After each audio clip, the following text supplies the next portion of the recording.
Good evening, Sam Tolbert, Sound of Joy Music Services, and we are coming with another impromptu live chat on this evening. How is everyone doing? Those who will be watching live and those who will be seeing the replay. I'm featuring pro piano chords for this new series for 2024, and I would be remiss in my last live. I spoke about the many songs from the many different artists that I learned from as a young musician, learning how their songs were put together. And when I ran across the thought about Andre Crouch, and I said, gee, how could I have left out Andre Crouch? Yes, I covered Richard Smallwood, Thomas Whitfield, Keith Pringle, um, trying to think, the Brooklyn Sound with Timothy Wright, Institutional Church of God in Christ, of course, when Kirk Franklin came on the scene, and certainly Richard Smallwood. And I thought, gee, how all those Andre Crouch songs that began to cross over probably during the same time as the Hawkins. So I said, let me go and do a search, what I love to do on YouTube, and not on YouTube, but on, well, on the internet, Google. And I said, let me Google the Andre Crouch discography, all those songs that were coming out seemingly every couple of months. A new album was coming out, and all of his songs were taking different turns.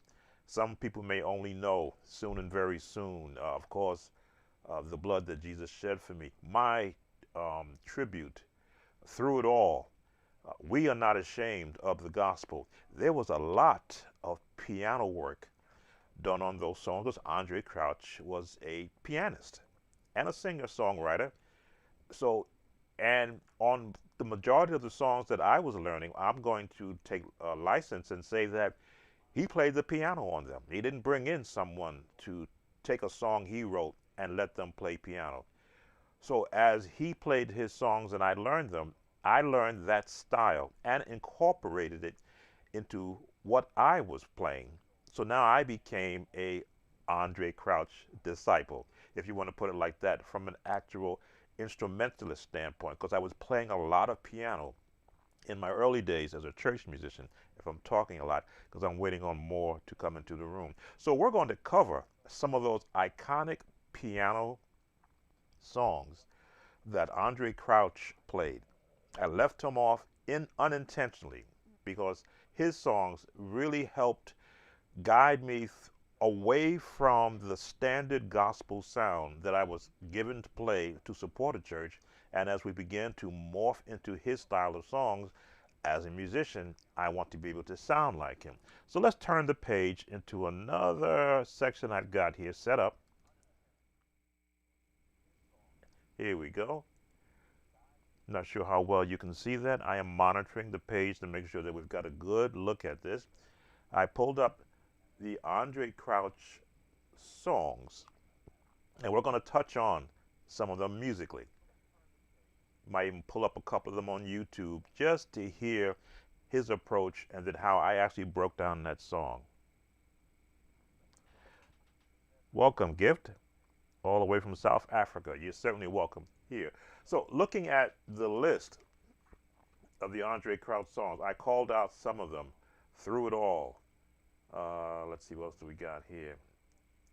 Bless the Lord, oh my soul. I'm trying to remember. Bless the Lord. Ooh, wow. How can I leave that out? E flat. And all that is within me. Bless us. Yeah, we're going to touch on that one. That was one that was required learning for myself as a church musician. Let's see, what else do we have here? Through It All, I said. Now, I didn't play every song because I learned the ones that were given to me as a musician to learn for church. But when you got the album, you listened to all the songs. Even though you did not have to play them, you listened to them. Let's see what we got here. We're not getting many of the titles. I know there were some that really stood out to me when I heard them. My Promise, I believe, is one of them, which has that real jazzy opening. Da da da da dum da da da da da dum da da da da da da dum Ba-da-da-da-da-da. Wow. These are the songs that were a part of great piano playing. I'm looking for titles. I say I'm coming home. That one I don't remember.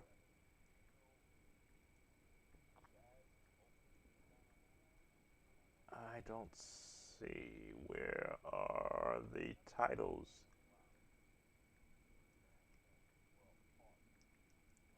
I'm looking to see the titles there, and I don't see the titles. But as you can see, a lot of history in the gospel music sound from this just one. This is from the 70s. So, yeah, I'm going back to when music was really being opened to me from the church standpoint. All right, let me change this screen. I want to pull up his songs. Let's go and change this search I have here. Since we're doing Andre Crouch, let's see how many of his songs I can remember from the 70s. So give me a chance to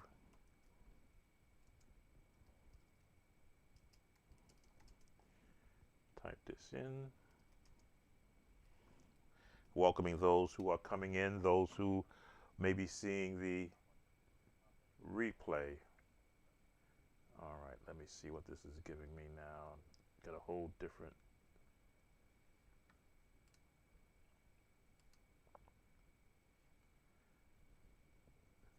All right, let's see what we got here.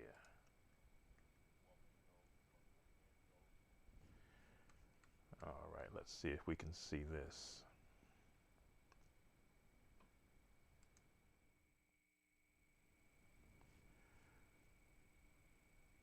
So we have Andre Crouch songs from the 70s. Let me see if I can make this a little bit bigger.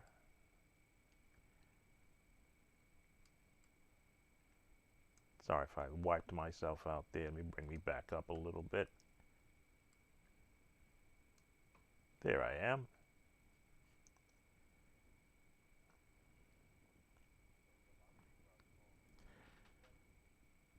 Welcome, Family Vision from Columbia, South Carolina. So we have Through It All, 1972. It's in the hymnals. It's actually in the United Methodist hymnal also. 1972. Let's look at Through It All. If I remember right, the key of F.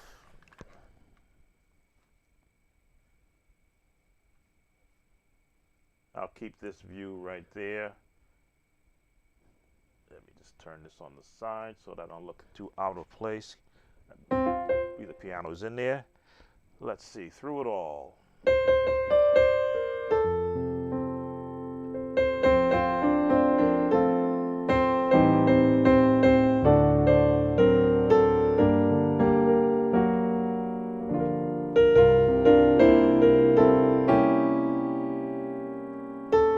minor.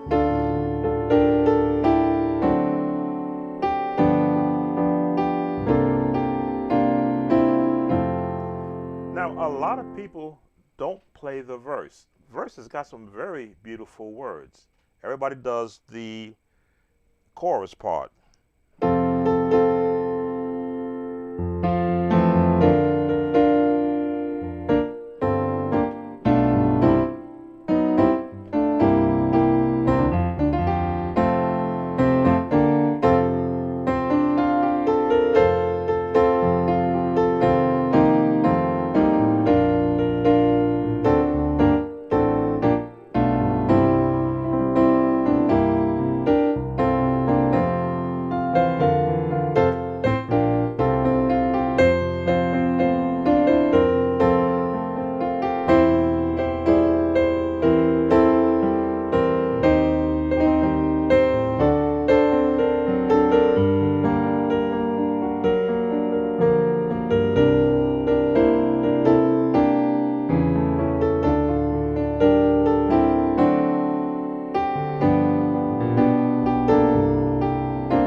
trying to remember some of his iconic piano runs.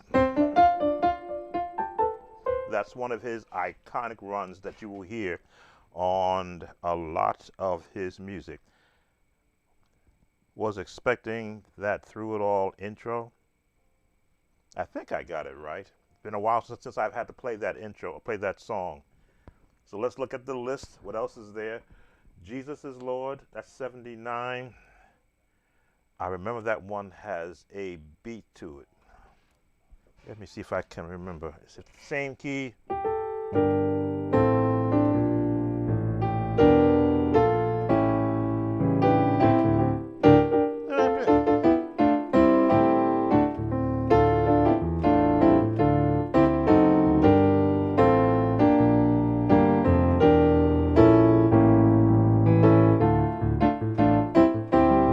That's all I can remember from that one. I know that had a very what we call contemporary style for that era, which was a lot different. His music was basically crossover music. It crossed over into the I won't call it rock, but into a genre that wasn't your traditional church, which made him have to take his music, you might say, away from a lot of your traditional churches. Him being, I believe, Church of God in Christ. His father was Bishop Crouch, I believe, in the California area. So I'm Church of God in Christ, born and raised. So we kind of uh, shared the same denomination at that time. He was a songwriter, producer, artist, and I was a church musician learning the songs that he was coming out with. Let's see, down the list, take a little time, take a little time, take a little time.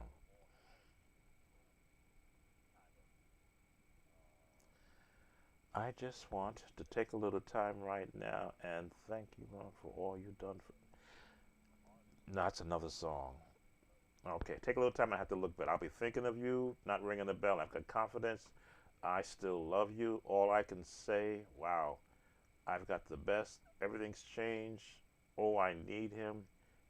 See, I'm going to have to look up some of these songs now. I'm going to keep on singing. I'm going to keep on singing. I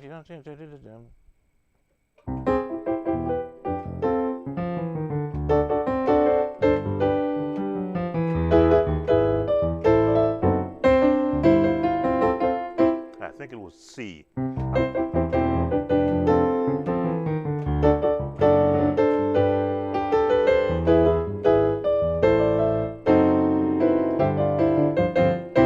That's what I can remember from that song.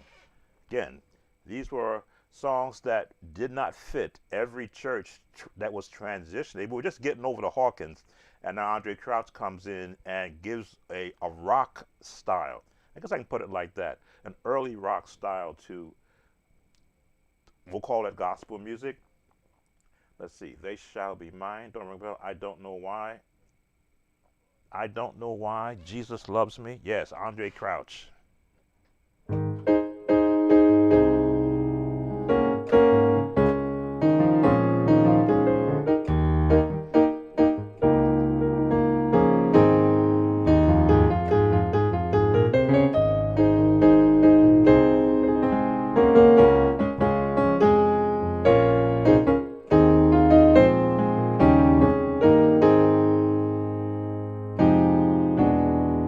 He left his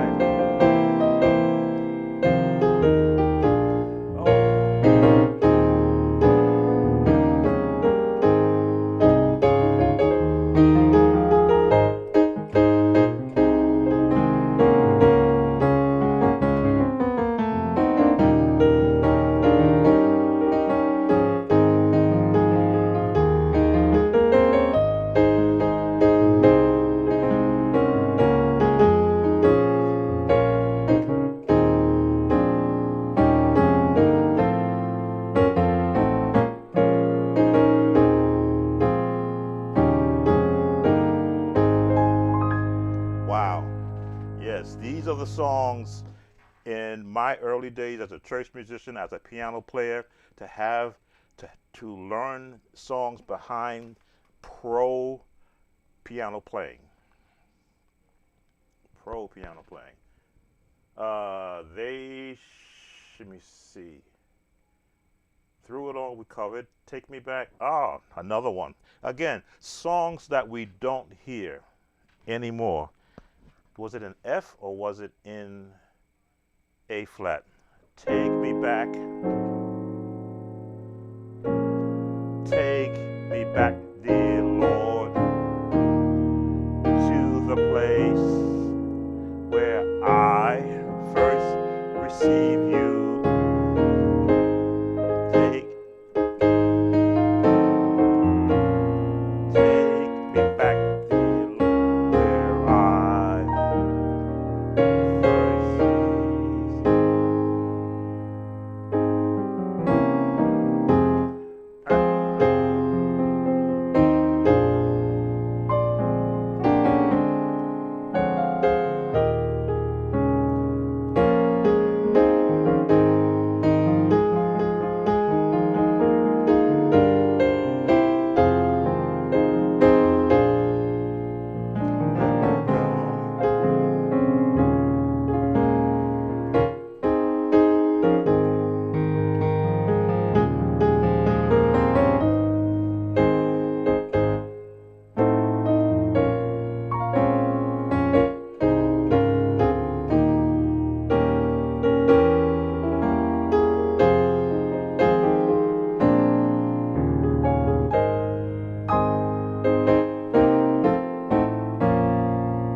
Welcome, Carmine.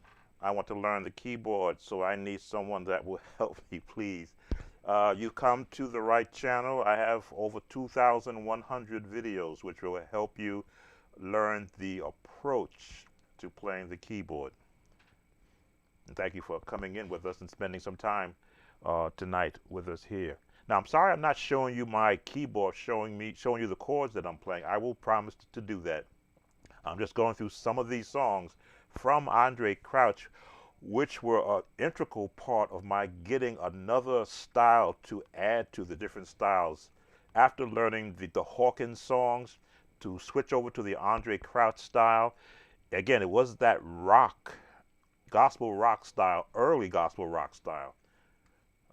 See, take me back. This is another day that the Lord has blessed me.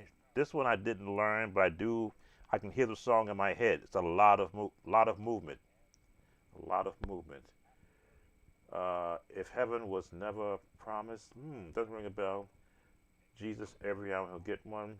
All that I have. Just reading down the list. Broken choice, broken vessel. I never learned every song. Certainly the ones that I was required to learn for the church, to support the church ministry. But it didn't mean that I didn't listen to other songs just to get a feel for the spectrum of music. His music reached everybody, not just the church, but the non-church. It won't be long. Oh, goodness, it won't be long. E flat, I believe. Is it E flat?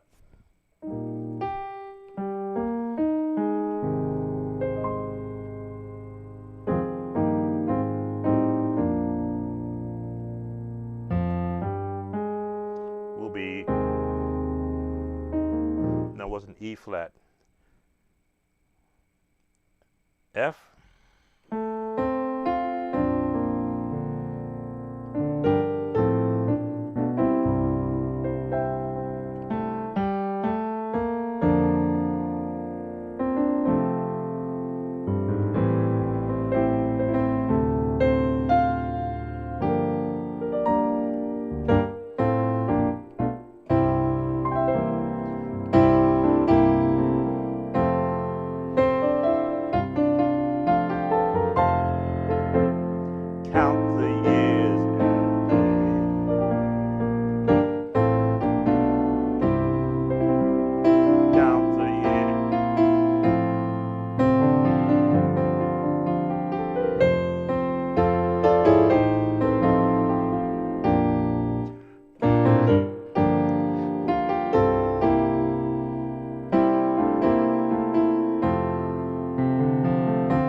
probably in the wrong key.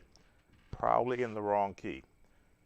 But I do remember that song. It won't be long.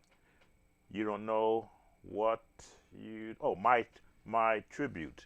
Um, the Andre Crouch song that he played it faster on his album, but everybody plays it slow.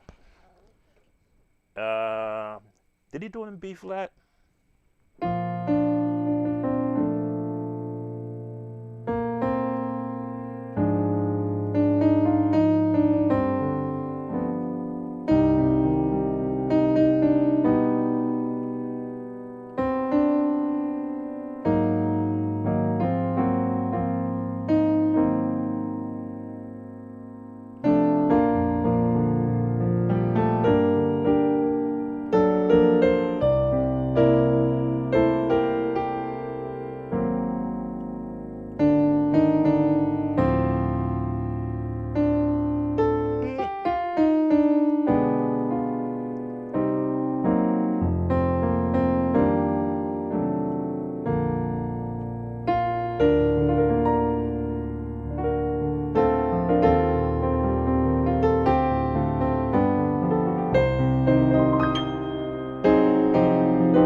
You get tied into some of these songs when you start playing them that you almost feel like you're on that album when you're playing.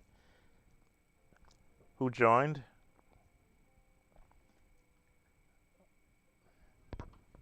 So my tribute. Tell them, tell them, tell them. Tell them that I'm not heard anything till that. I'm gonna have to go pull up some of these songs and I hear the chorus of that song. Perfect Peace. What Perfect Peace did Andre Crouch write? I'm gonna have to pull that one up. Looking for you, we expect you. I come that you might have satisfied. These are just the 70s. I didn't cover the 80s. You know what? I don't see the one that I talked about. The Promise. Let me see if I can remember. And let me switch over so that you can see what I'm doing. Okay. The Promise. Let me see.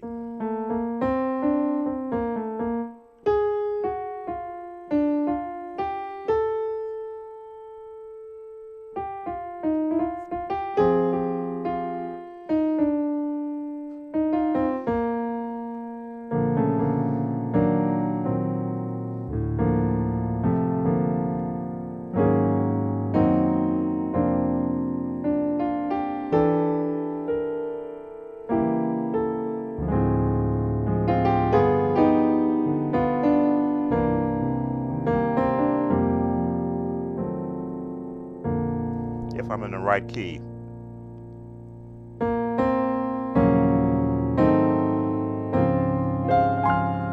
Wow, I have to go through that entire song again, but I know there was some changes.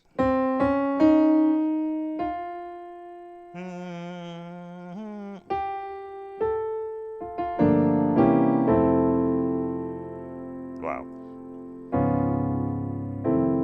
There were so many changes in that song. Again, unless you were playing it or I had to learn it from my choir, I listened to it and I would go, wow, this become an actual, um, a fan of the style of the music, knowing that I didn't have to play it or learn it for a choir.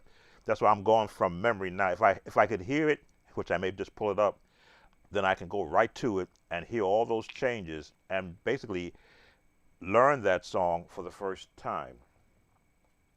Let me make sure I haven't missed anyone who has come in. Welcome to those who are watching from my Facebook page also and from my Facebook group.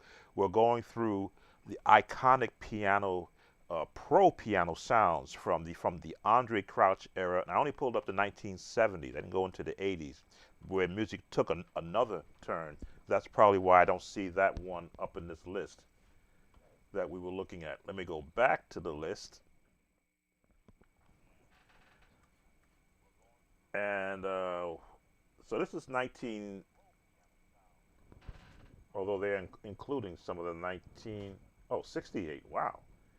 Again, I didn't start playing until 1973, so these were songs that were not uh, even required listening. Because in my house, my father, he was a church organist. He'd had a lot of James Cleveland and who else did he have in the house?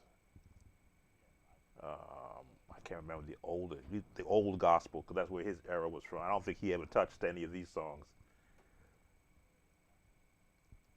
Uh, Let me do this. Let me switch my page here so I can go look up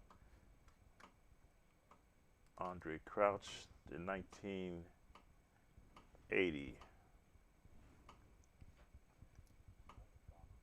80s era, because there was a lot of music that was debuting from a lot of different artists. Let's see. It's gonna rain. He's waiting all the way. Everybody's got to know. Everybody's got to know. Everybody's got to know. I think that was the funky one. We need to hear from you. We need to hear from you. We need to hear from you. If we don't hear from you, what will be do?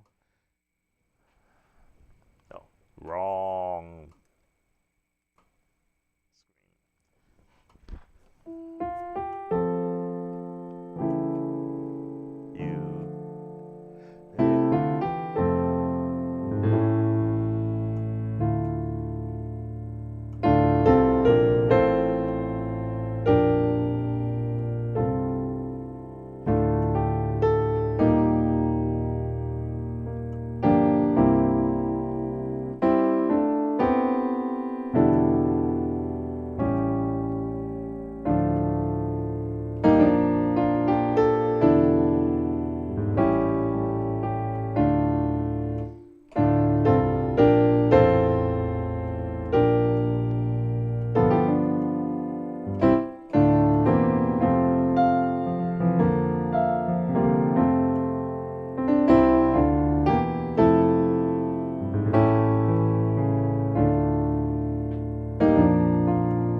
What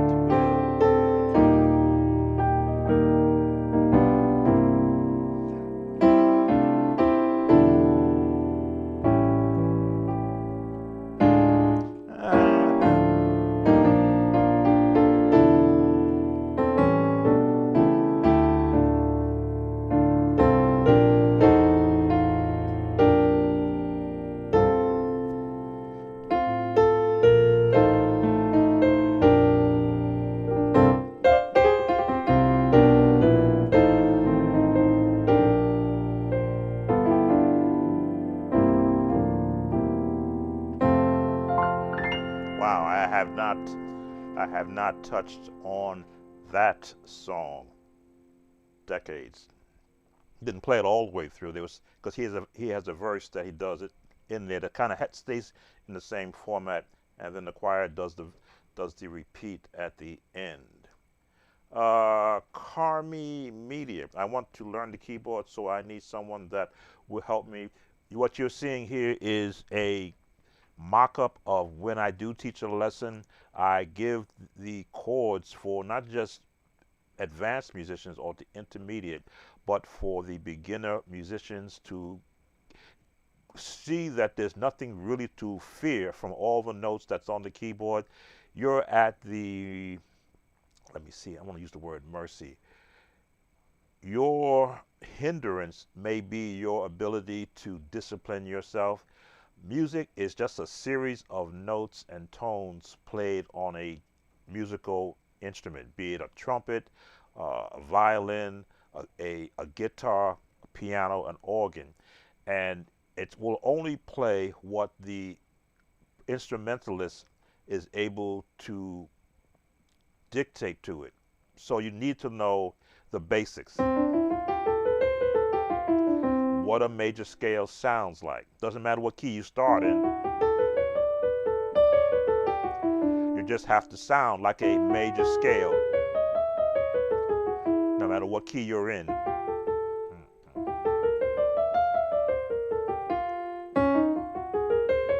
Once you know what a major scale is, let me see. Whole, whole, half, whole, half, whole. The theory behind what makes a major scale sound major, then you'll be able to hear the melodies of the songs that you hold dear to you.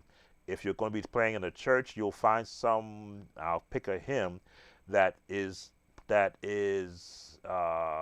traditional, that you could learn right off the cuff just from practicing a major scale. I like to use the song. Um,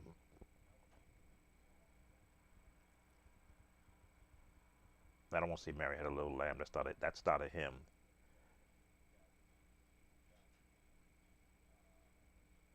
I won't use that one. I'm trying to think of what song that I could give you where you could build on your. I have so many that's on the channel already, broken down. It's a whole series for the beginner musician. Um, Now you may say, well, I'm not a beginner. I just need help in figuring out. Let me see. Learning the keyboard.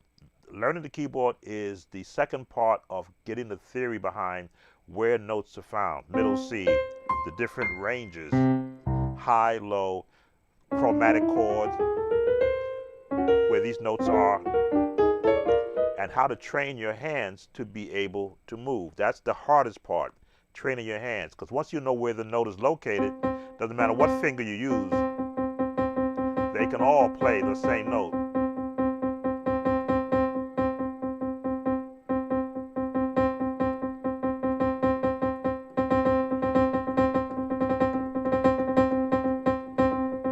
All the fingers will be able to be trained by you.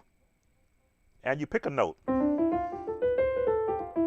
The scales have a particular way that the fingers are to attack them on both hands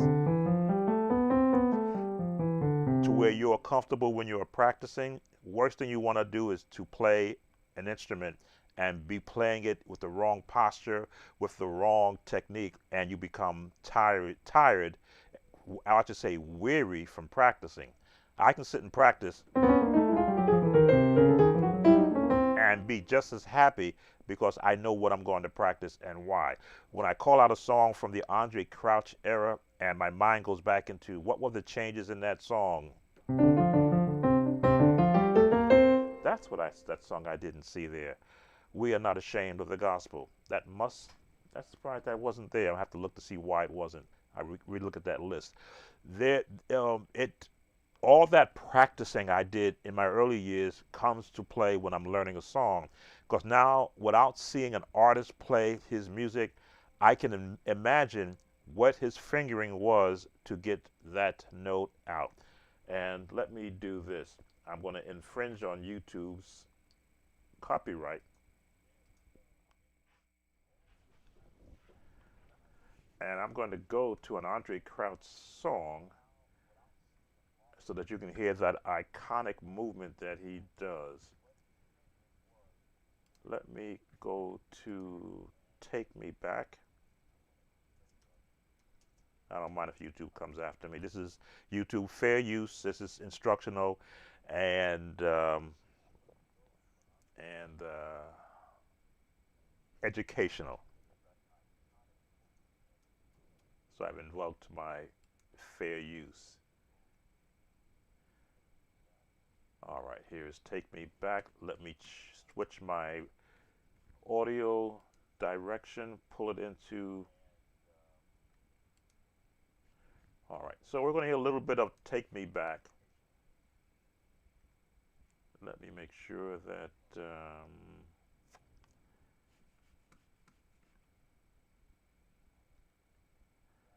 am I set up for media here on this page? I should be. Sometimes you get an ad, and I don't want to do the ad. I'm Aubrey. Okay, there's the ad. All right, past the ad.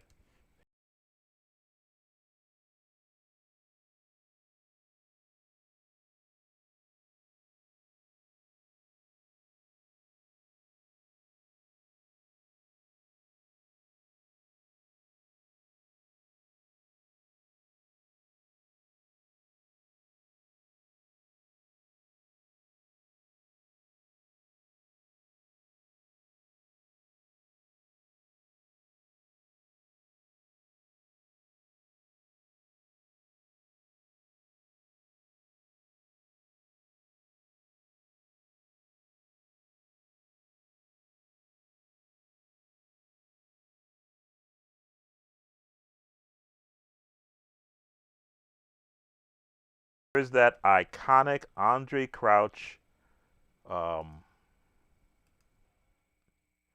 an iconic Andre Crouch turn. You've heard me use that in a lot of his songs. That was like a signature that you knew there was a Crouch song when you heard that. And where those notes found? Right in the scale.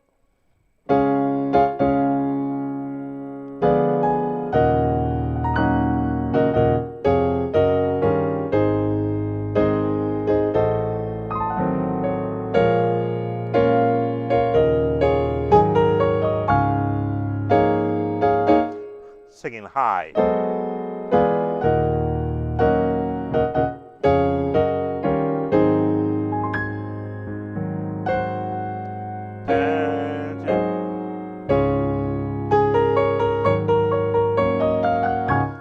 So you knew you were doing an Andre Crouch song when you heard that that riff.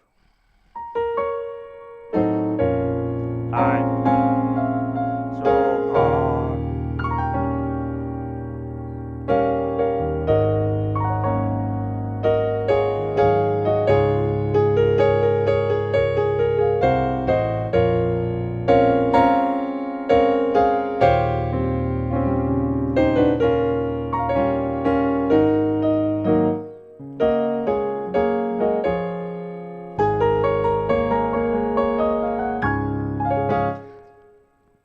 It's fair use. YouTube. What YouTube will generally do is they'll cite me for copyright and ask me, do I want to mute that part of the video? And I'll say yes, mute it, so that at least this part can stay there. But you can see those chords. They were, and that choir was singing high because he had the best singers, Andre Crouch and the Disciples. Every church musician should at one time in their life have exceptional singers behind them, because that only helps to propel them musically into another realm. I know today there's not many choirs that are prevalent due to what happened in 2020, but these, at least with a praise team, you should have the best singers from your choir. You should never have to downgrade a song to match the singers, but the singers should come up to the level of the song that's being taught.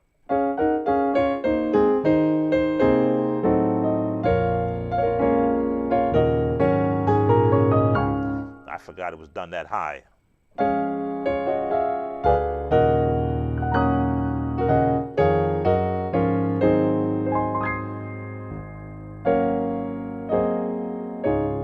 All right, so welcome Nathan, and welcome Jeff. So that was Take Me Back. Let me pull up another one. Again, I didn't see yeah,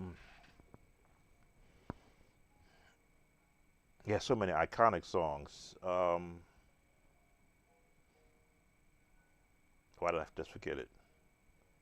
We Are Not Ashamed of the Gospel. That was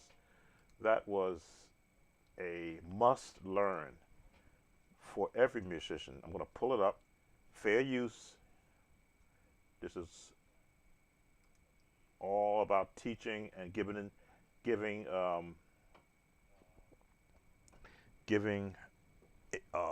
education of different piano styles of iconic church musicians, songs that help shape the sound that we now hear in our churches. So let me pull up Take Me Back with this. No, excuse me. Yeah, We Are Not Ashamed of the Gospel. We just did Take Me Back. Who just joined us? Make sure there's no ad there. I'm sure there will be. Sorry, Sue, I can't get the Wi-Fi. Yep, we got an ad, so that should take care of the ad. Let's skip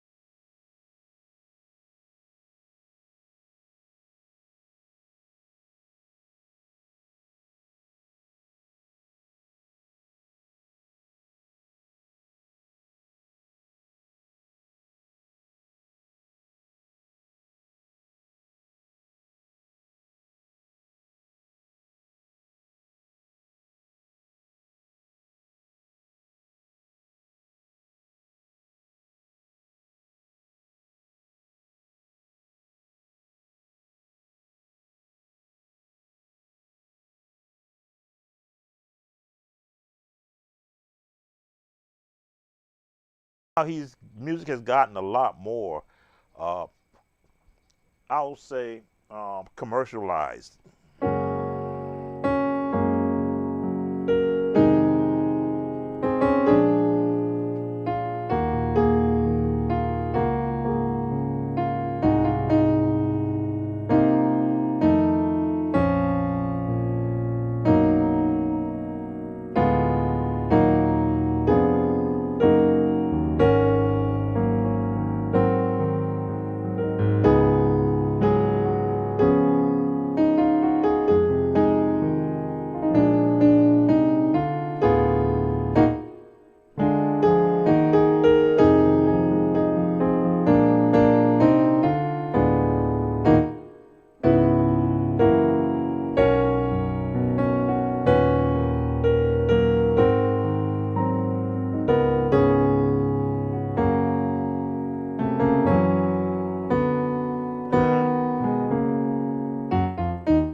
So now we get that classical, that more majestic sound.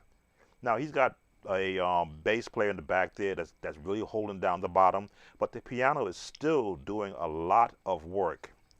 God's word,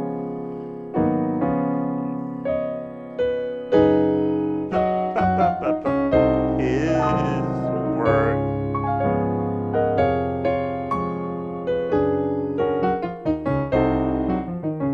scales into a diminished chord.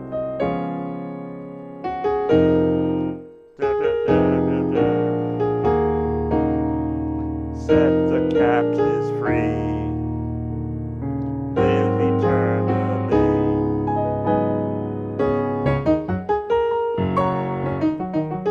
You will hear that change in there too. Let's see if I can go up to where that you hear that iconic move.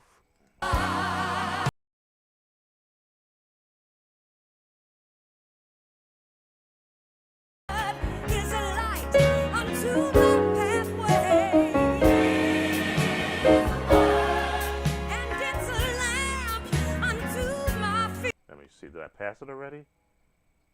Dun, dun, dun, dun, dun.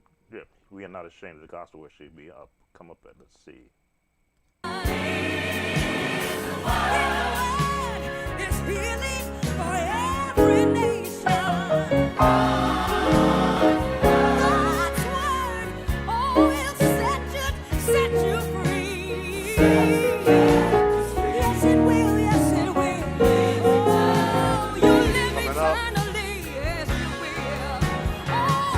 Ooh, okay, this must be a more polished version.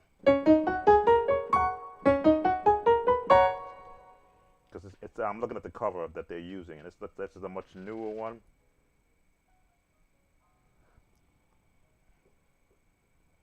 How about It Won't Be Long?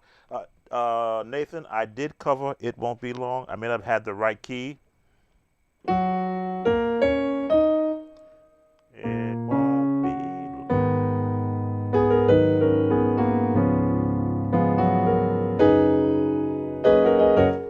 Let me pull it up so I make sure that I have the right key. Because these, again, let me just change my view. These songs are for the era in which I was coming in. These were the songs that were helping to build my musical. Okay, this came out in 1972. Yeah, right. This is from the 70s. To help to build my understanding of my approach to playing the piano for a church. Usually, the piano player was a banger. They just bang out the notes. Somebody singing a song, they just bang out the notes. A testimony service, somebody bangs out the notes. Who just joined us? Oh, Latoya just became a new subscriber. Welcome, Latoya. They would just bang out the notes. When I sat down to the piano as a youngster, because I had an understanding of the placement of chords around notes, I played the piano as a musician, not as someone just banging out the notes. So usually you saw musicians that only play the piano in absence of an organ. and that they weren't challenged with these of learning these type of songs. They did what was in the hymnal, or somebody was singing a solo, they played behind them in a solo. If you listen to any of the um, James Cleveland recordings, you will hear that style of playing where they're just doing chords, no, basically like the number system chords with a few turns in it, going to the six and going to the four. That was the style of music of piano players I heard from the church standpoint. When these songs were being introduced, you couldn't apply that style of playing because you now had to play. So it won't be long. I've got it right here. Make sure there's no ad. I'm gonna Usually miss there you, is. sweetie. There's an ad. There's always an ad. So let's make sure I can get it in the right key. Let's change my view. And let's skip the ad. And here we go. I mean,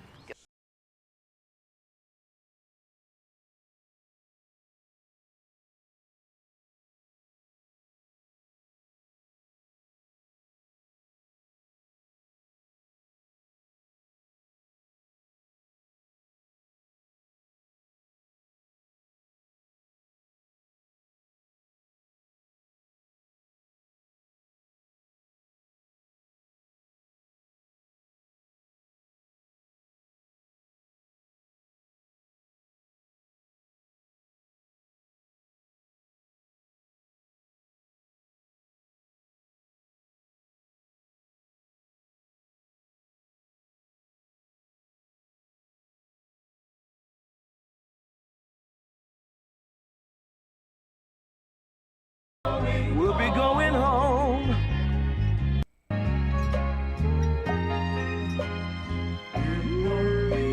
All right, so I wasn't hearing that iconic change.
That ooh that they do there. Was that there? Get ready, get ready. It won't be.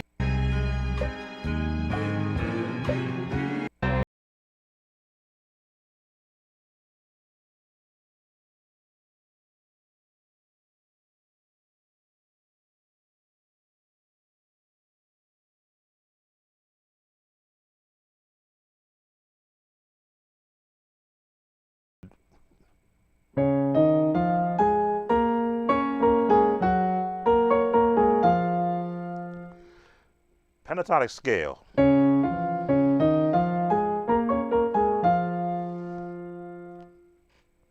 never really paid attention to the scales back then. I just learned what the music sounded like, but now I'm listening to it because I have a better understanding of theory of where chords are coming from. And when I hear that, I'm like, wait a minute, that's a pentatonic scale.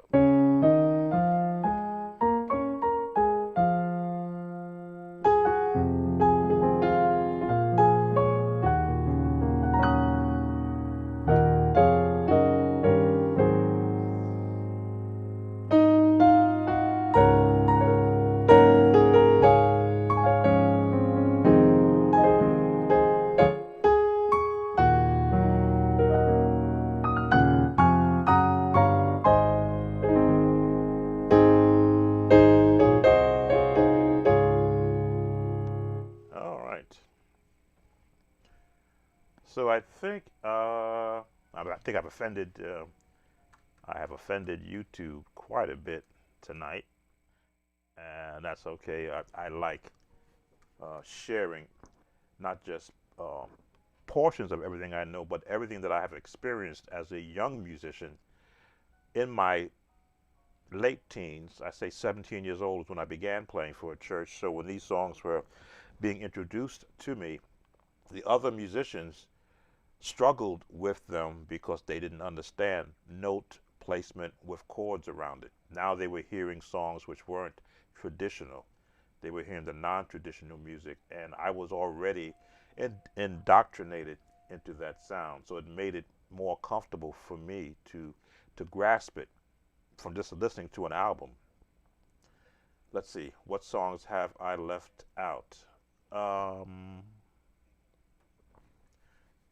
let's see what songs were in the 90s. We've covered a lot of the 80s songs. There was a break every now and then. Okay, we have some. See if I can pull this up. Let's go back to my page here.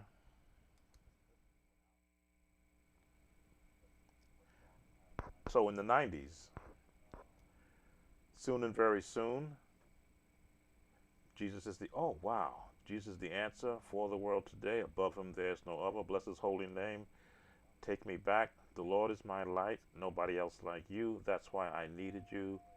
You don't have to jump. He brought me this far. Wow, these songs are not, well, in the 90s, because so many new songs were coming out, especially when they hit the radio, my choir directors at that time would hit me with one song from this album, one song from this album, one song from that album, and put it on a cassette tape. So I never got to hear anymore all the songs on an album. I was given on a cassette tape sections of songs.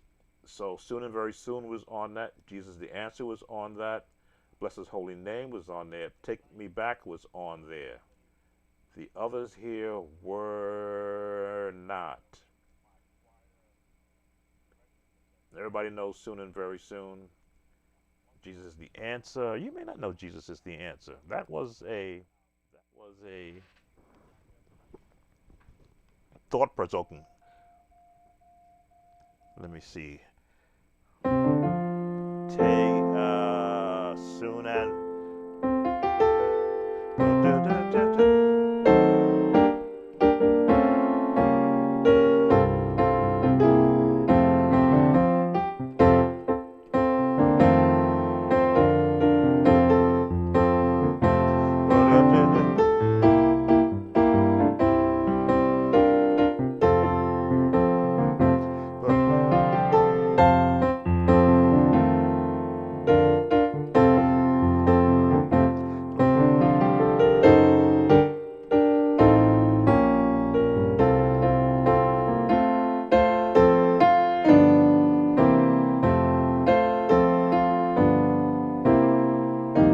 nobody does this.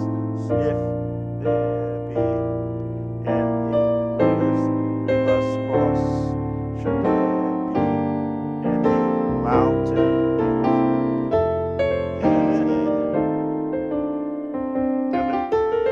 God will supply all the strength that we need. Give us strength till we reach the other side. Then the lead.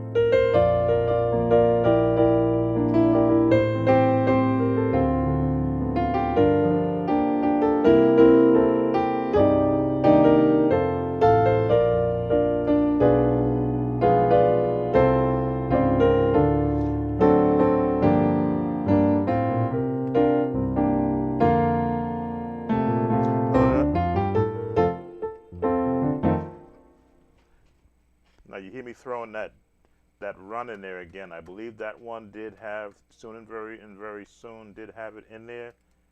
That's why I use it so much. It's like again, it's an actual signature of an Andre Crouch song. So let me see if I can pull up an older, not these newer versions of it from the original. Looking on YouTube for the old one. Okay, this looks like this album would be from the old one. Just mute the ad. YouTube, fair use. This is for instructional and educational purposes, showing the different styles of piano workmanship from the pro players. Soon and very soon by Andre Crouch.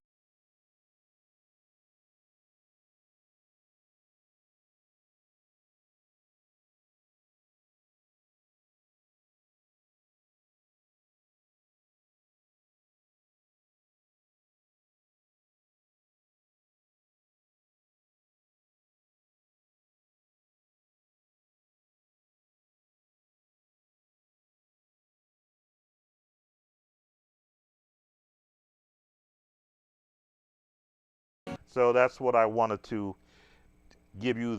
You're wondering why I keep throwing.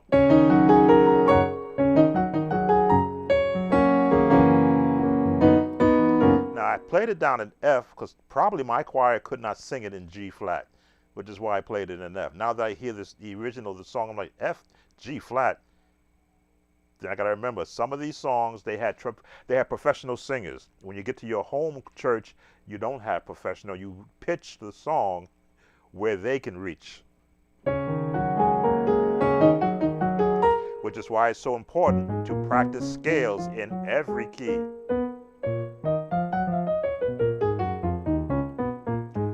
This way, if you have to repitch the song, you can repitch it down, you can repitch it down, repitch it down.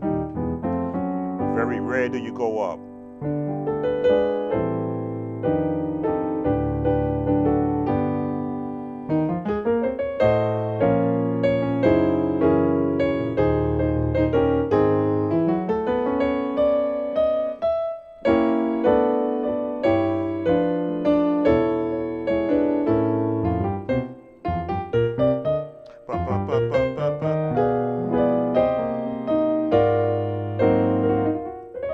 And the only time you would repitch a song is for the person singing it. If you're doing it for a men's group, then you have to repitch the song to match where their voices are. I noticed in the hymnals they put his songs in F. Yes, I think because a lot of musicians don't play in G flat, and when you see all those flats on a page with his chords, it might confuse the learning musician. It's easier with F has just one flat. G flat has 5 flats. 1, 2, 3, 4, 5. And if you made it F sharp, it's 5 sharps. F sharp, G sharp, A sharp, C sharp, and D sharp. So make it simple. Put it down in F, 1 flat. But do you take away from the song by changing half a step? No.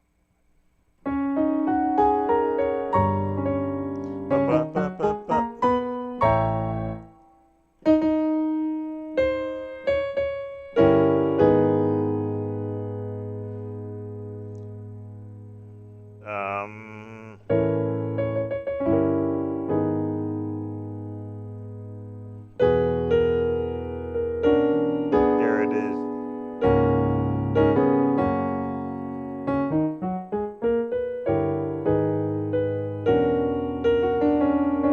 That tension there.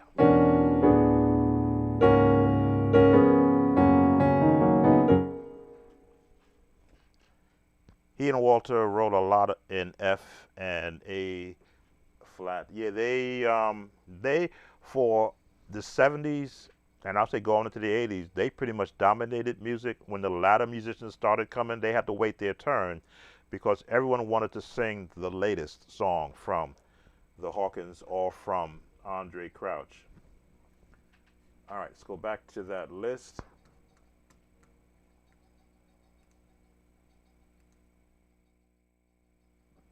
And I hope that I'm giving some good content for those who are watching me. This is a new area for me that I'm looking to expand on, being able to give more than just a lesson of learning how to play a song, but giving the history of where these songs came from and how, as a young musician who had some theory of music, not necessarily piano, but music, and I transferred that understanding to the piano, I was able to hear what's being played and then practice to be able to match it. And again, I made mistakes. I made many of them, but then I go back and I go, oh, gee, I can't. What notes are they playing? This scale. What is this scale? Okay, what does it sound like? Don't play the notes. Play the notes you hear. Don't play the ones you don't hear. Then the other chords in between, I saw where some of the Andre Crouch turn chords was coming from the Hawkins songs. When you hear that, that's from the Hawkins turns on their song. Good possibility they're both from the California area. They attended each other's concerts and probably wrote songs for each other. Let's see. Take Me Back, Nobody Else Like You. That's Why I Needed You. Don't Have to Jump. He brought me this far. Bless His holy name. Bless the Lord, all my soul, and all that is within me.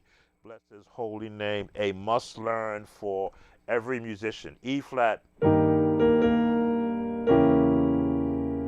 All my soul and all that is within me. Bless His whole. That turn lead.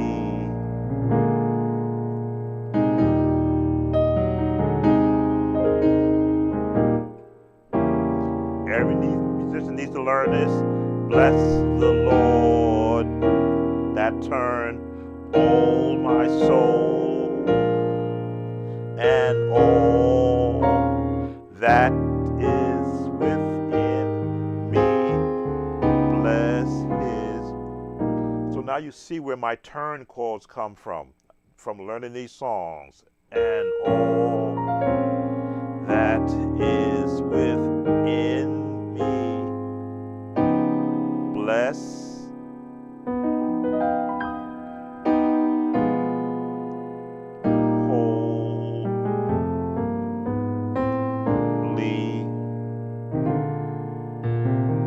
name.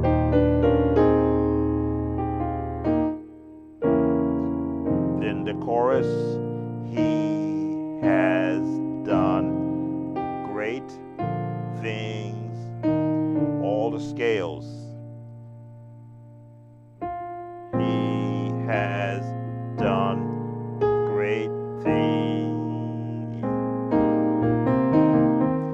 He has done great things. Bless His holy name. Back to the top. Bless the Lord. Diminished chord. Oh, my soul and all that is within me. Bless. This is the Hawkins turn. His holy name.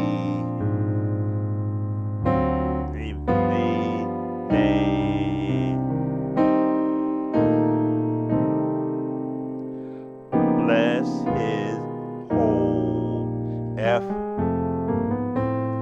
Lee 2-5 name.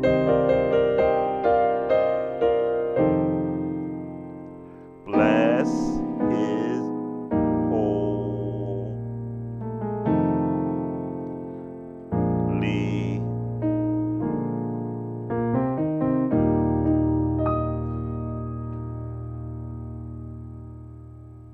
A lot of music that was birthed in this era, where it helped me to grow to be as competent as a musician as I possibly could, because I would take these same chords and apply them to hymns. If I was doing Holy, Holy, Holy, I would look at the chords from these songs, and they're singing the morning hymn, Holy, Holy, Holy, Holy, Holy, Lord God Almighty. I would go, gee, can I borrow from that? Holy, Holy, Holy, merciful and mighty.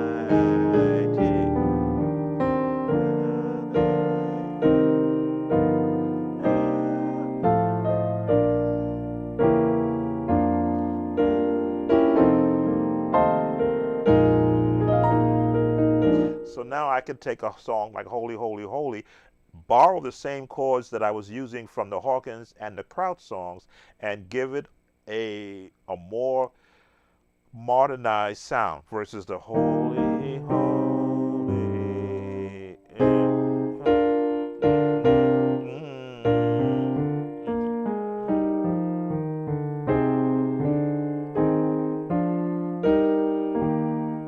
That's the hymn book version, which was, again, nothing wrong with it. But when you could um, embed chords from the pro chords being used in the popular songs of that era and bring out a song, God in return.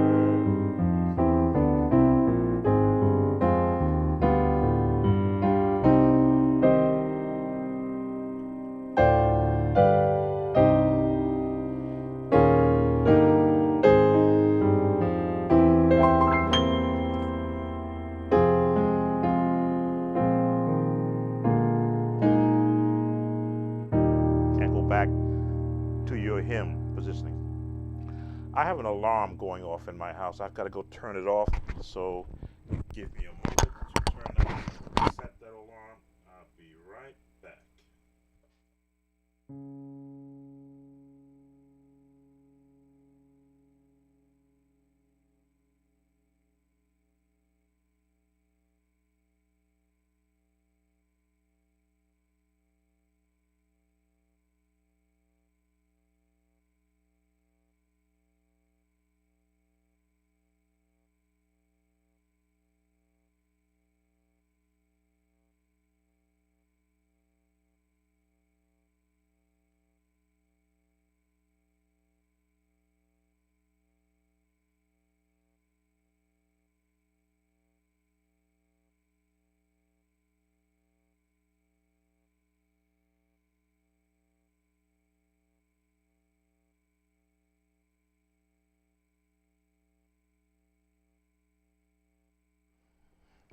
Sorry about that. I have an alarm system that tries to reset itself, and I have to go up and reset it. A little bit out of air. So are you playing major, minor on those fill-ins? It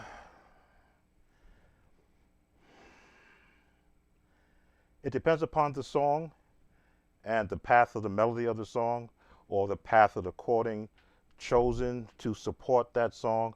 I think when you just play chords indiscriminately, you don't have any basis for why you're playing it. The songs of that era, they supported the direction of where they wanted to take the song into. When I call out 251, it is the path that a jazz terminology for a ending to a song. So on the 2, on the 5, and it winds up in the 1. Now it could be a major, it could be a minor, depending upon direction that you want to go with that song. Let me see if I can give some clarity to that. If I'm in the key of C, and let me see, 2, 5, 1. So 1, 2, 3, 4, 5. A chord in the 2. Now, how do I know that's the chord in the 2? There's my D minor, which is the 2 chord. There's the 1 chord. There's the 2 chord. There's the 5 chord, and there's the 1 chord. Now, because I am splitting it up, because I am actually spreading it out, it doesn't look like it's a 2 chord, but the bass note, the lowest note, lets me know. The number system is based on the lowest note. Why? Who's the lowest note in any song? The bass. So that's where the first note in the chord, which is always going to be the lowest note. If it's just the right hand, that's the lowest note. The minute I add the left hand, this becomes the lowest note. So the name of the chord changes. In this case, it stays a C with the G as the lowest note. But if I do this, now let me see. There we go. Okay, that's the better analogy. Because I added the A, now the lowest note becomes the A. Now it becomes an A chord, A minor 7. Take away the A, it's a straight C chord. So when I go 2, 2, 5, 1. So when I'm playing a song and I call out 2, 5, 1, I'm saying this is the path of the chording for where that song is going. If I'm in, let me see, I'm trying to pick a song I was just doing. Oh, we'll go back to Bless the Lord. Bless the Lord. Here's my 2, 5, 1. Bless the Lord, oh my soul, oh my soul. There's my 2. Why? There's my 2 chord on the bass. There's my 5 chord. And all. Now I'm back in the 1. That is in the 4 with me. I'm gonna go 3, 3, 4, 5. Still in the 5. Now I'm at the 5. Now I'm in the 1. So all these terminologies help a musician understand where is he going to wind up in the note. 2, 5, 1. Bless his whole in A. Lee name. So 2, 5, 1, 2, 5, 1. That helps not only the bass player, but any other players coming in knowing that this is the path of the song when we turn into this key. Bless the Lord. And the 2, all my soul. 5 to the 1, and all that is within me. 2, 5, 1, 2, 5, 1, 4, 2, 5. He had done great.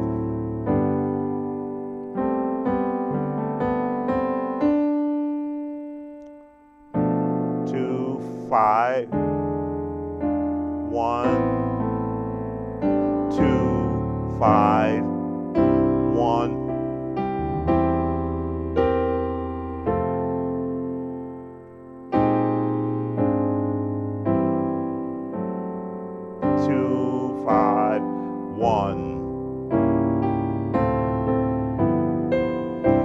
It helps with building a chord placement strategy. Whatever song you're playing, you're going to find out that the 2-5-1 jazz terminology is so prevalent because it helps in guiding musicians into where the chords are.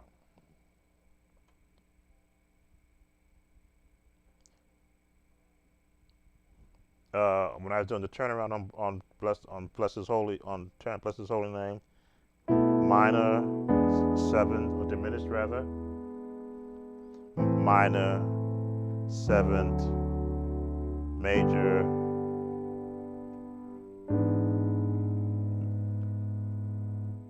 E7. Is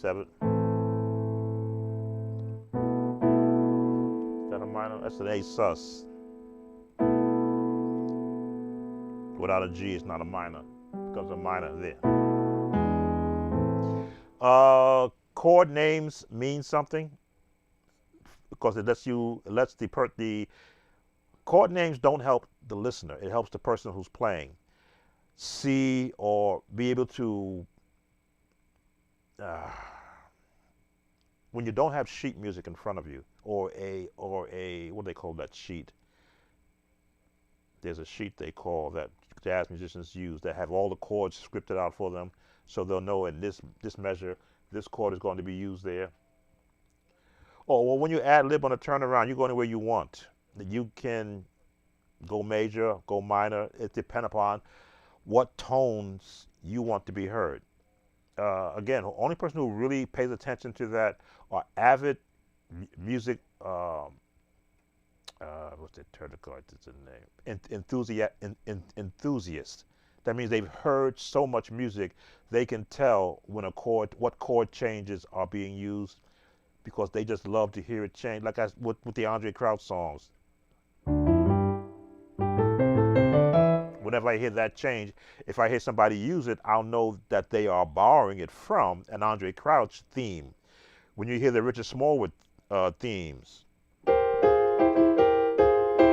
that's the Richard Smallwood turn chords, or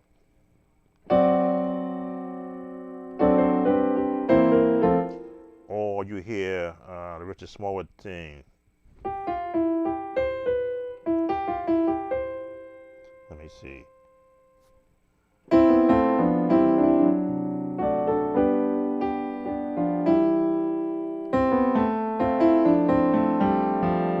That's the Richard Smallwood turn that you will hear in a lot of his songs.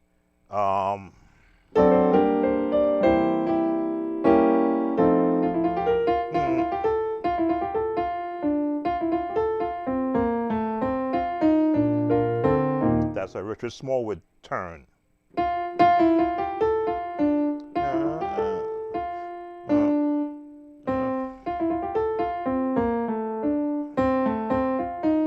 I'm not doing it in a song. My fingering gets turned.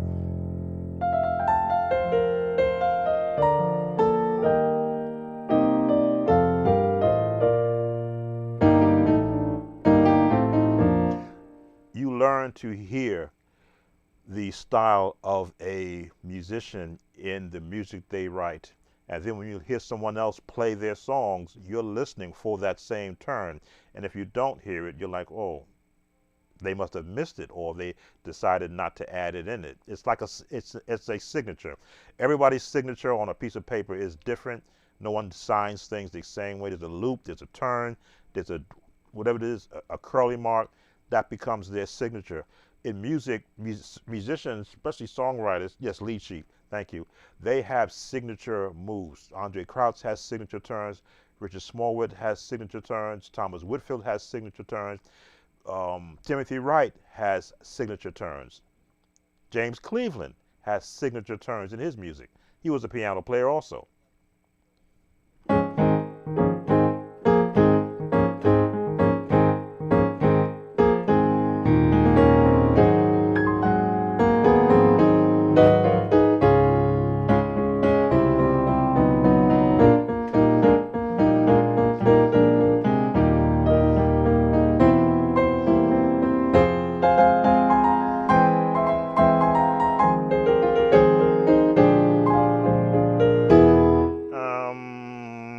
Something.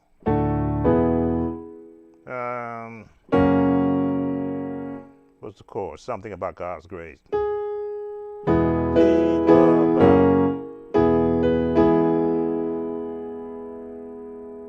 I forgot that song.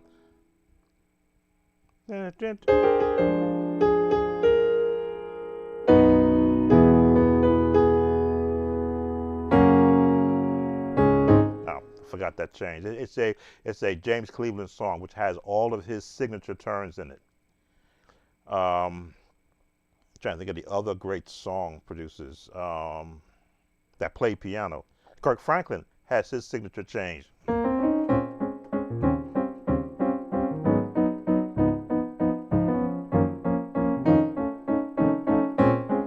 Those are the Kirk Franklin changes.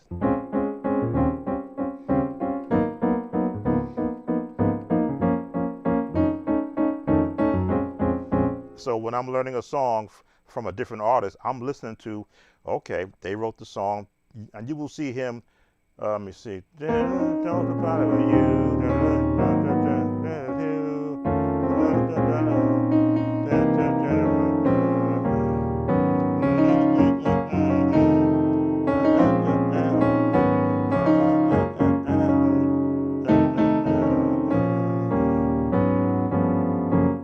tend to feel what that musician's, or sense what is that musician's go-to chord, and all of his songs will have that in there. If you listen to a lot of Kirk Franklin songs, you will hear signature moves because that's him.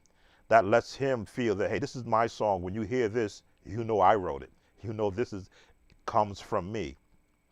And sometimes you go, okay, another song that sounds like that, yeah. The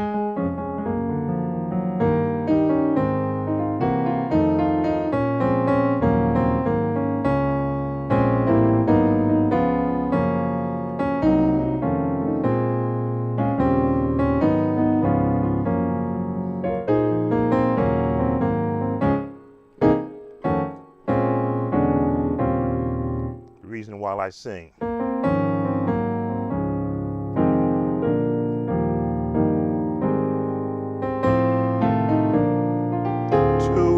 2-5-1. 2-5-1. All over musicians' songs. Once you understand, whether grasp the jazz terminology, look for where the lowest note is and what chords they're putting above the lowest note. You will hear that turn. It's a way of getting from one part of of a song to the end. 2-5-1.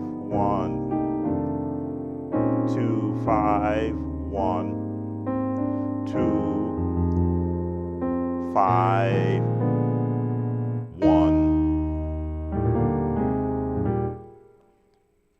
Who joined us?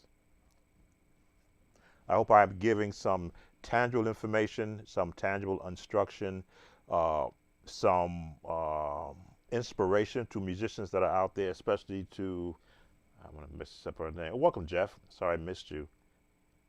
To Carmi, who wants to so badly get into this world of music. Imagine being able to hear any song and without sheet music be able to play it because you understand the key it's in, the melody line that is being assigned to the song, the chording and how it's being applied to the melody line, and then all you got to do is sit down and play it. Nas Key, shalom once again. Can you help? I saw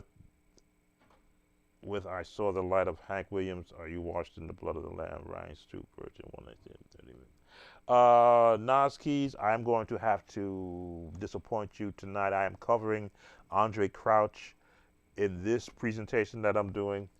I think you gave names of the songs, which you didn't do the last time, which I couldn't go into it because I needed to know. There were so many different versions.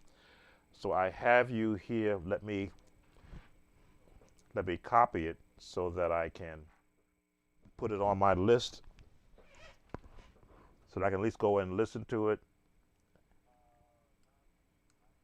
I'm just copying your request. I will not be able to cover it tonight because I am doing Andre Crouch. Why can't I copy that?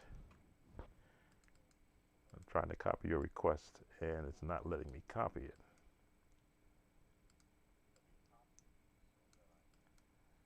Usually I can copy it, but it's not letting me do it. Okay. Let me, let's see. You write it in, since I can't copy it.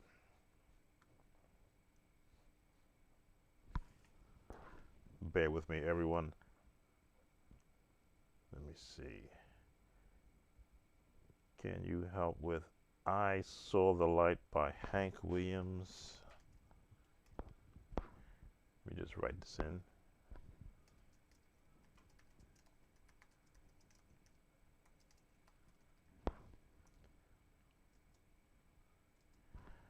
And the second one, Are You Washed in the Blood of the Lamb?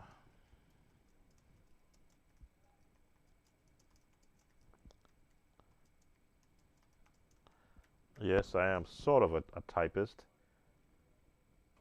The one with a piano, 3 minutes and 9 seconds.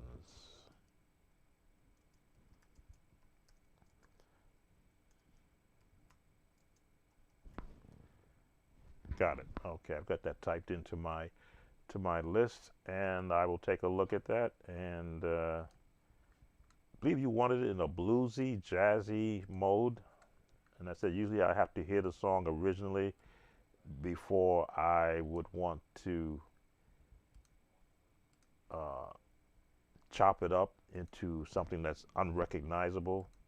I do believe in respecting an artist's work. So if I choose not to give you too much salt to put into a song because it's going to change the whole aspect of it. Usually, when you're going to, um, as you see, I can borrow turn chords from different musicians of the same era. Some of those chords might not fit in a song that wasn't from that era. And some songs you can put it in there based upon how the song goes. The blues and the jazz sounds are major sevenths, minor sixes, and diminished chords. That's all it is. Three different chord structures. So you can make any song sound bluesy and jazzy by changing the style and adding those chord tones in the song. Now you're going to change the melody, yes. In fact, this may be all that I'm going to cover tonight anyway. So maybe I'll take a look at the I Saw the Light song. I won't let it air on this live, so let me just send it to another port. I'll mute myself and I'll listen to it. So let me just see what I Saw the Light by Hank Williams sounds like. With a name like Hank Williams, I'm already getting country vibes. All right, there it is. I Saw the Light, Hank Williams. Let me put you on mute so I can listen to it.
All right.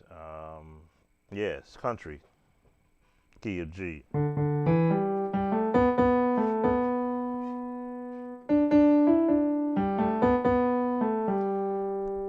I'm not sure how much bluesier than that country tone you can probably get. That's straight Nashville, which has got a blues tone to it.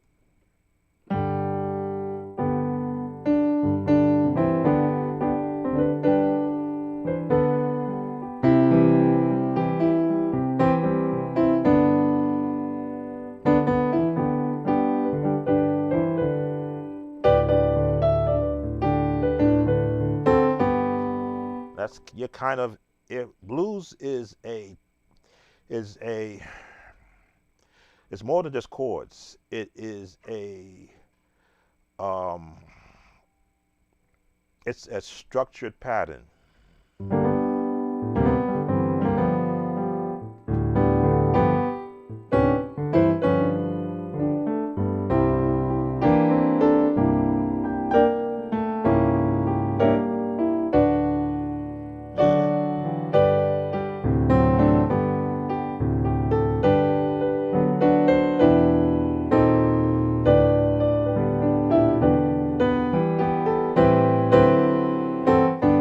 why I say some tones of some styles won't fit from the originator. This song, the original, this Hank Williams song,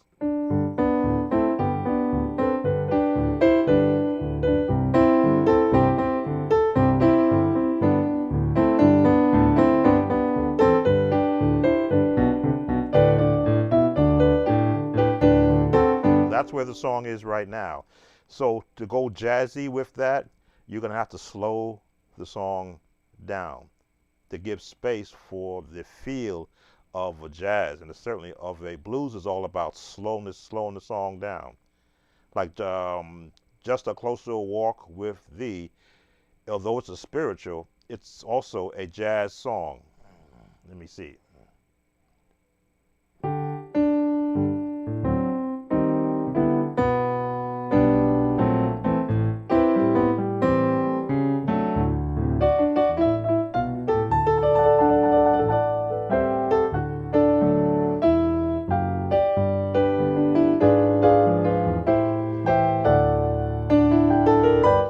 So just a closer walk with thee, that's straight jazz and blues. But the one that you want me to change and make it sound jazzy or bluesy, you got to slow that song down. That's why I said I'd have to hear it first to see whether or not I could give you an interpretation. Um, Anything you feel inspired to do, like I said, I just listened to that Hank Williams song. The minute you said Hank Williams, I says, okay, that sounds country to me, which means there's the element of the Nashville number system in there. So country already has got jazz in it, but his melody line is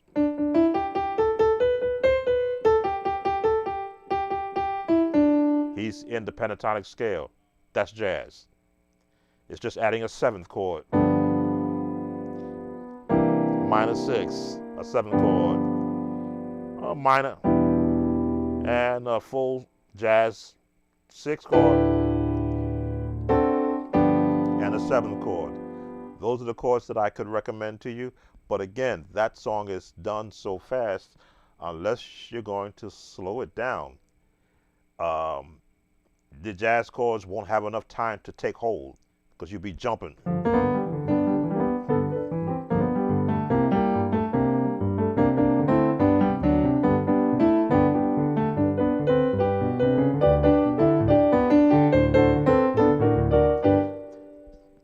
Fast song is too fast. If you're going to slow it down, that's different. So no, that's one I would not do a lesson on because the song, it's made for that style. A lot of words, a fast 2/4 speed, almost like a Pentecostal song speed.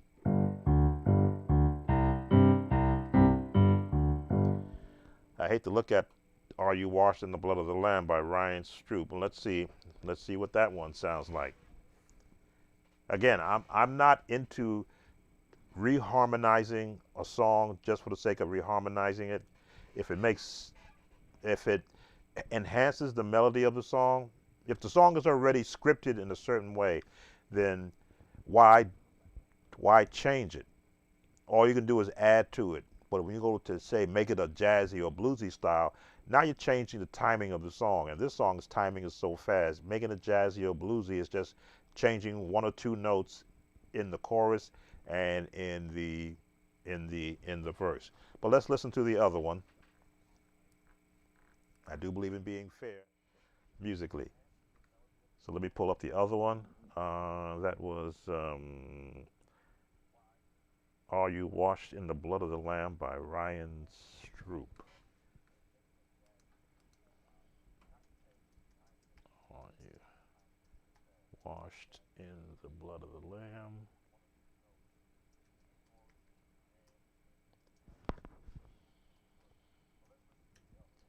There it is. Go on mute so I can listen to it.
Okay, it's an artist who's playing this song, Ryan Stroop, and he is doing a masterful job with that song. Nothing I could make bluesy. Again, it's an up tempo song. Um, and he's throwing in the chords that I would have put in, that I'm hearing him play the chords that I would have put in there. So, Nas Keys, I am sorry, but um, it's not a song from a choir. It's a song being played by another musician who is playing the song the way that I would play it. The melody, chords, and putting in some jazz connotations in it. The different rhythmic turns that you would put into a jazz song. You could watch his video and be able to mimic what he's currently doing right now. He's in the melody, which is what I teach, and he's chording around the melody with a left hand bass, and he's using a drum pattern in the back to keep tempo. So there's nothing I would change in what he's doing. It's jazzy in the way he's doing it. Bluesy, again, you would have to slow the song down. Again, in G also.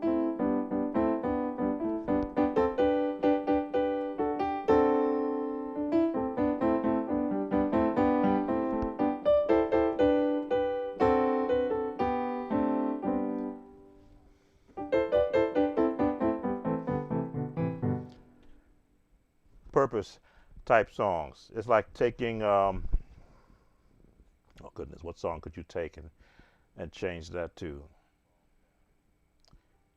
Um, I'm trying to think, what song would you take and do that to? I've been out of it playing traditional songs for so many years. Um,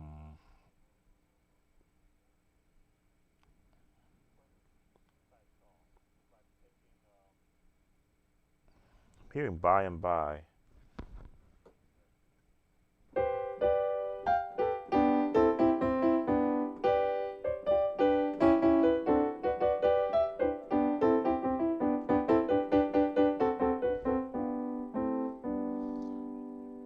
What's the verse on that?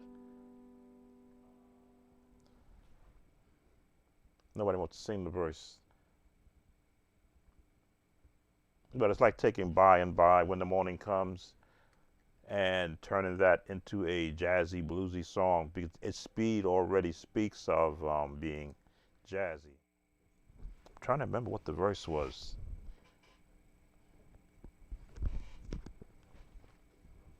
Let's see if I can find it in my hymn book. What was the verses to by and by when the morning comes? Is it in here? We'll understand it better by and by. That's the title. We'll understand it better. Number 418.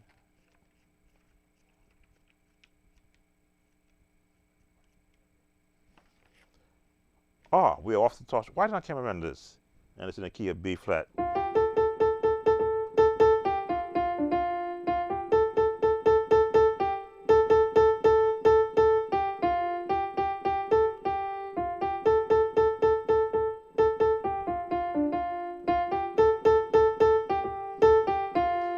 So it's like taking the song, we will understand it better by and by, and make it jazzy or bluesy.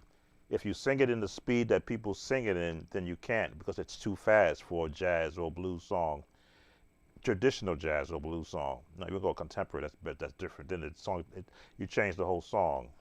We are often taught.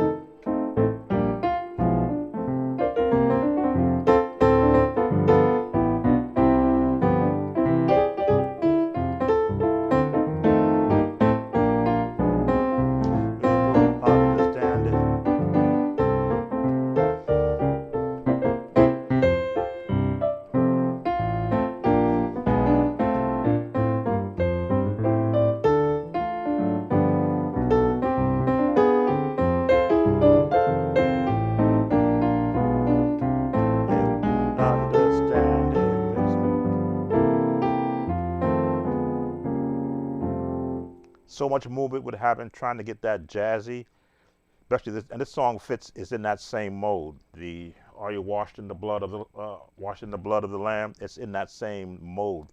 It's jazzy enough in the context of how the song is written. You have a musician jumping all over the place trying to make it bluesy, and you got to slow it down. Blues is not about fast music.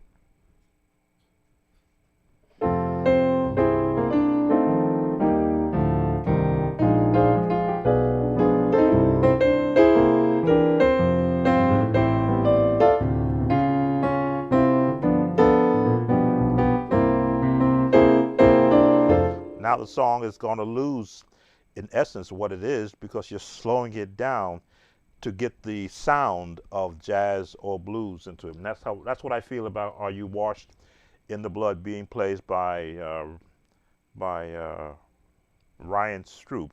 He's given the song for the speed of it is. He's got quick hands, which I appreciate. Musician that's jumping around lets me know that he's been practicing his inversions and playing melody on top of his chords, along with throwing in. So, hey, how you doing, Gwen? Yes, we are oft tossed and driven. I haven't played that song in so many years. I couldn't remember the opening of it because a lot of churches they just it's usually used for a homegoing service and everybody does by and by. And I hate when they do that same bump bump bump bump bump. I'm like, no, go that bye bye bye.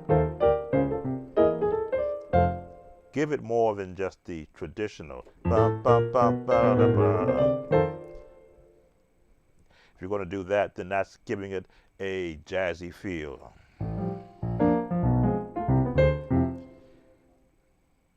But sorry, Nas, oh, I'm on the wrong page, aren't I? I thought I clicked on this one. Sorry about that. That other page was my private lesson pages where we get to we teach the old style way without all this technology showing you chord names.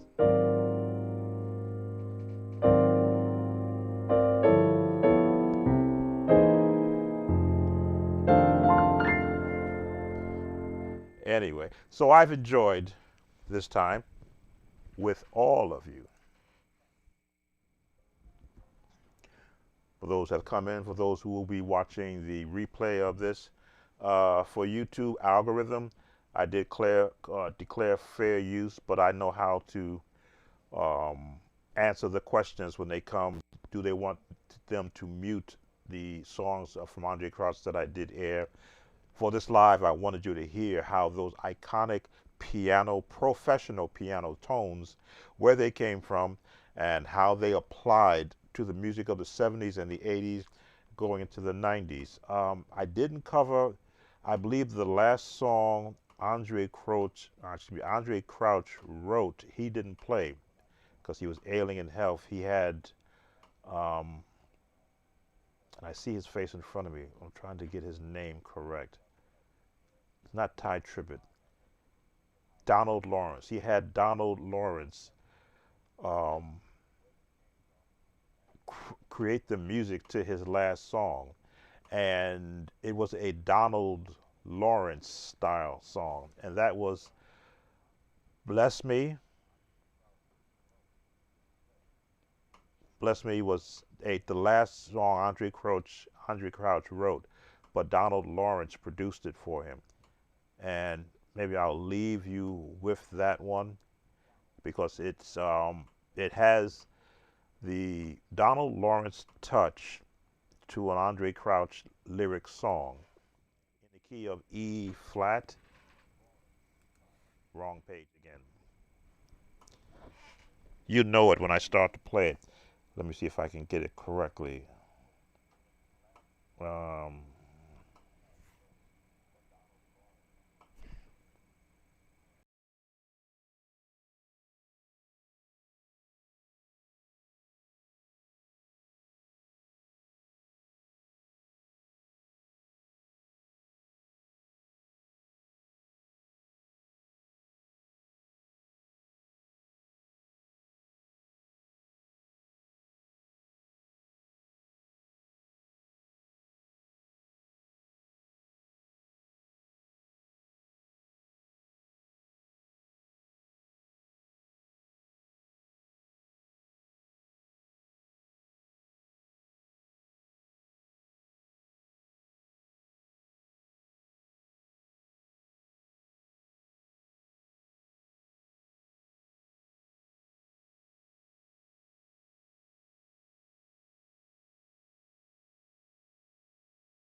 Wow.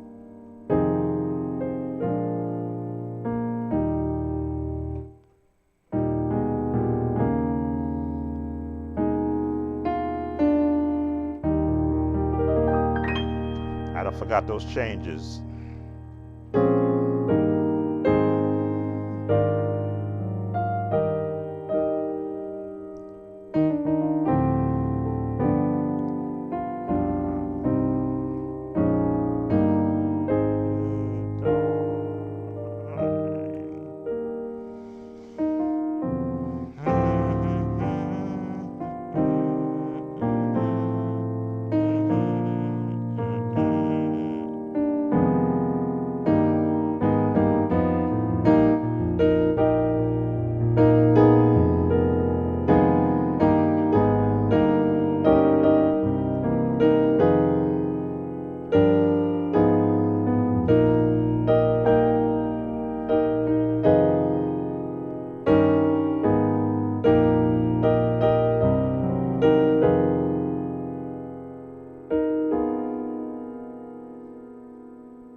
That's what happens when you don't practice songs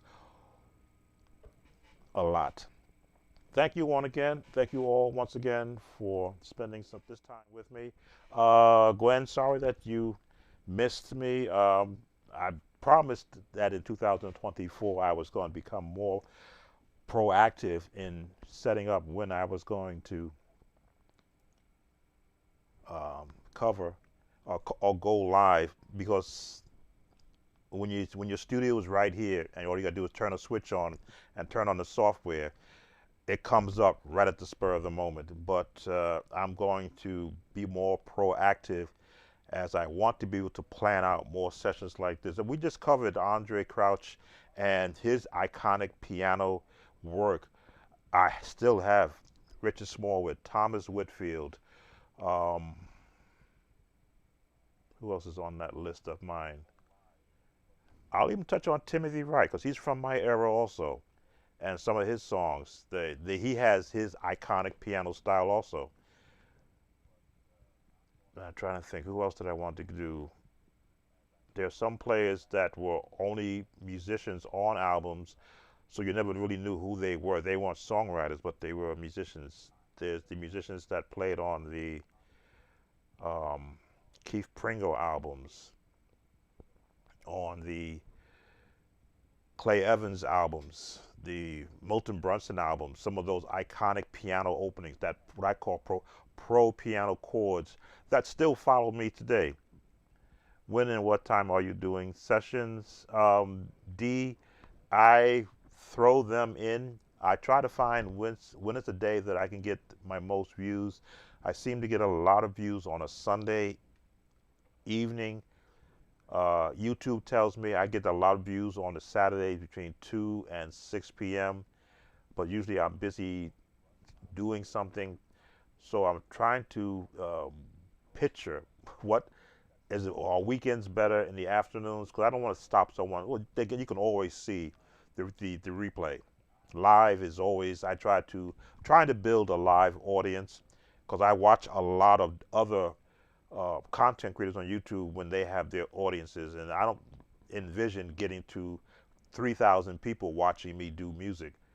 But I watch other lives of other content creators doing other content that's not music, and I go, gee, I wish I could get 2,000 people coming in and seeing all the information being shared with each other in the chat room.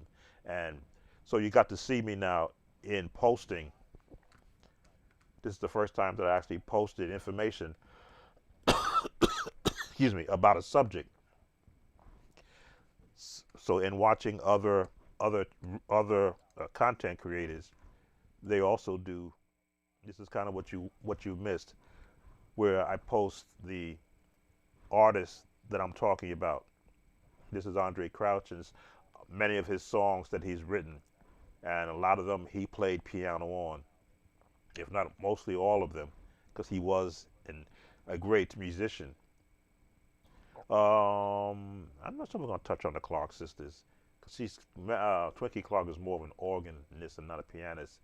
But this is what we covered: the Andre Crouch era, the songs of the '70s and the '80s that had that iconic piano work that you would hear, that helped to shape the style of music that I still play now. Oh, of course, I have to cover the Hawkins. Goodness. So yes, I have a lot of pro piano chords that I can pick from. And yes, I will be doing pro organ also. So that's where Twinkie Clark and the Clark sister sound and the Twinkie Clark sound will come in. I've had the opportunity to be in workshops where she has played, so I stole a lot of her chord organ settings by ear. I could hear what organ settings she had and how she would form her chords. They are built on a classical nature because she did take classical training with her mother in the conservatory, and it plays out.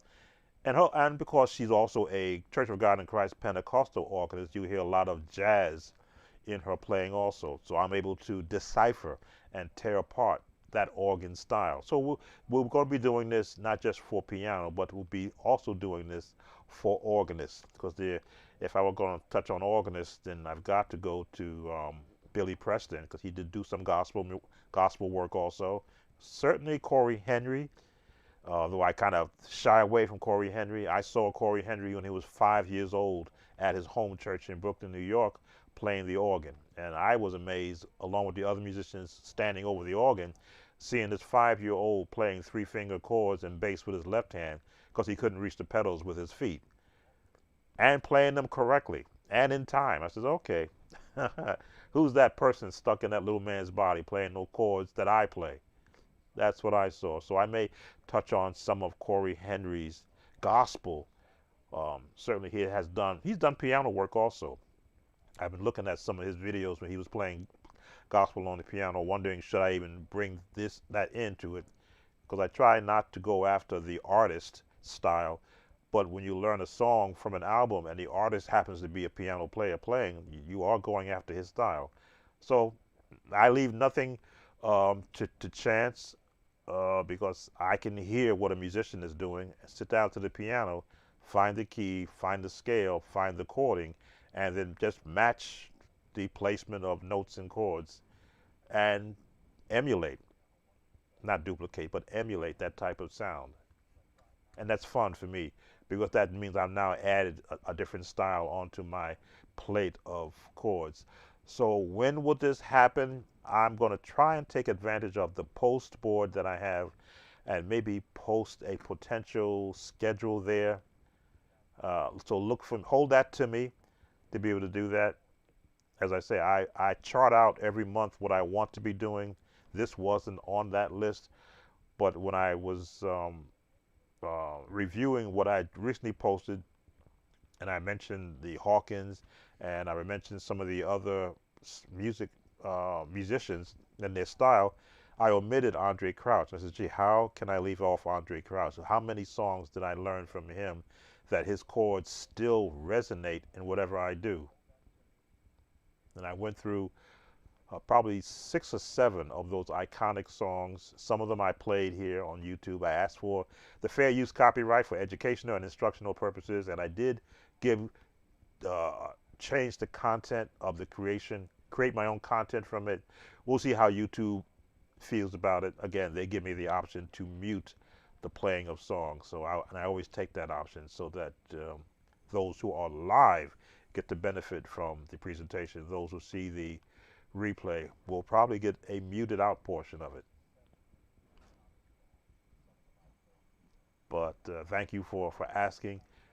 Think of Nas Keys. I gave you my definition as to why I wouldn't change the bluesy or jazzy tones of those two, the Hank Williams song and the uh, Ryan Stroop song. They are fine the way they are. To make them jazzy or bluesy, you slow the song down, because there just be too many chords that need to be held in order so you to know that it's a jazzy or a bluesy sound. Unless, of course, you have rapid fire fingers. But if you want to delve more closely into that, then I would say book a consultation with me, and it is by the hour, and then we can work out something like that. But as I say, if I gotta spend time, I must be compensated because it takes me away from doing things like this. So I want to thank those that have come in. That's why I asked if you would leave your name so I can recognize you. We have Gift from from South Africa. I probably can't pronounce your last name. Family Vision Ministries from Columbia, South Carolina. I believe we have somebody here from Texas. You have Kami, want to learn. Let's see. Nathan Nelson, Jeff Armstrong. You must be from the United States. I don't see them. Usually I get someone from Australia that comes in, or from Romania. I haven't seen them in a while. Nas Keys there was someone else from Africa. Nas Keys, not sure where you're from. Gwen, you came in late. And D, you came in late, but you can watch the replay and you get to hear me talk and give my presentation to the different styles of pro piano playing that played a major influence on what you hear me do now. Again, I've often say I was never taught to play piano. No one sat down with me and said, this is how you form a chord, this is how you play this scale, this is how you do that. Oh, from Illinois. There was somebody else from Illinois, I think. Who else was from Illinois? I may have missed it. But that may have been the last time that I was on. I tend to remember states. But thank you for coming in. So my teachers were every artist's song I had to learn, because I had to stop and I would want to hear what they were doing musically, which means I'm being taught and learning how to place my fingers by myself and not someone telling me use the third finger, not the first finger, in order to do this run. I had to figure it out. How did they get that run in? When I learned how to play a scale correctly, I knew how to use my fingers to pivot using the thumb to pivot the keys to get the other notes. That is what I show on all of my videos. I do play the scales so that you can see how important they are in not just learning a song, but being able to move your hands across the keyboard. If you had to leave off anyone, I got everyone. Those that are watching on my Facebook page, well, thank you for watching for, how long have I been on? 2 hours, wow. Another 2 hour stream, but that's okay. I think my last stream went an hour and a half, and last I saw it had over 500 views. I haven't seen 500 views on my live streams ever. So that means I do appreciate those of you who are viewing and who I hope are sharing these lives that I do. I try to give as much information, show context, give instruction and technique, so that when you go back to your piano and you're airing this live or any of the other videos I have, you're that much closer to getting to what you want to be musically, and that's the number one number one. I always try to find the correct word, like trying to find the correct chord point of what I do here on YouTube, and I have been doing since 2006 on YouTube, is giving a musician an edge, a advanced jump on what they may not be getting in their local area. For those that can't afford to get a private teacher, the videos I give you will give you theory that I've gotten out of all the music books that I have, chord names, chord phrasing, chord patterns from the jazz world that are being used in the gospel world, the history of gospel music as it relates to my time and era. Again, I haven't always played like this, but I have played spirituals, hymns, anthems, and I apply all those chordings when I was started learning the contemporary gospel, not just from the Hawkins family, but from the Crouch family and from all the artists that came after that. I am a mixture of every song I've ever heard, and even the songs that are being played today as I listen to this new era of praise and worship, where the 4-chord songs are prevalent. I feel kind of empty sometimes because I start adding stuff into them to fill it up, but I realize these chords are also very effective in this era of music, so I try not to reharmonize it, as they say, or reharm, as I like to call it, much, just enough so the essence of the chording and the melodies are still prevalent. So you will know when I'm playing a song and it's got four chords, what four chord song that I am playing, because you will always hear melody no matter what song it is at the top. Thank you all again for those who have come. Um, if you haven't visited any of my playlists, they are put there for the purpose of giving you insights into spirituals, anthems, hymns, early gospel. Viewer requests is over 380 there, I believe, videos of songs requested by those who view this channel. You may find a song you want to learn in there. Just do the type in the search engine on my channel and see if that song is in there. Chances are it might be. And if it's not, of course, you can leave a comment with a song request. It'll go on my list. In fact, I think I have some on my list that came in today. Oh no, I covered that one already. Oh, we come to glorify his name. Congregational in C sharp. That came in today. No, I won't put that on this stream. That would be unfair at the end of the stream. But that's the one I'm going to do. It's a congregational song. Um, it's a repetitive song. And they want it in C sharp. It's a little high.